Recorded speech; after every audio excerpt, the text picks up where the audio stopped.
Hello beautiful people, আজকে পঞ্চমী ষষ্ঠী দুটোই একসাথে ছিল তিথি অনুযায়ী। তো আজকের কিছু ছোট ছোট ক্লিপস আমার কাছে আছে, ওটা তোমাদের সাথে শেয়ার করছি।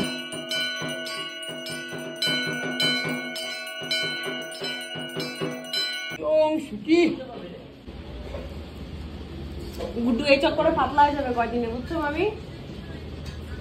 দেখ গুড্ডু এমনি পাতলা হয়েছে রে, যে গোলগাপ্পা ছিল আমার প্রিয় ভাগ্নি সহিতায় ওই সপরিবারায় ওই নমো নমো। মুক্তিটাকে সরাই দাও তো, মেয়েটার চোখে লাগছে। ওর চোখের জন্য কত ভালোবাসে, এই জন্য বলি আয় মাঝে মাঝে মামা বাড়ি, ভালোবাসাটা নে। তুই আসিস না? ও আজকে কি করলো?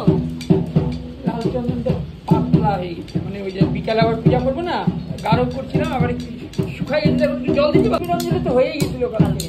আজকে পঞ্চমী বারংবার সপ্তম তিথি, মানে দুইটা তিথি একসাথে।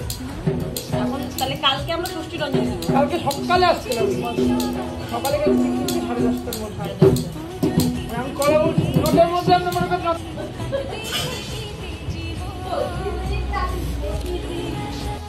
থ্যাংক ইউ ফর ওয়াচিং, দেখা হচ্ছে পরের ব্লগে, বাই।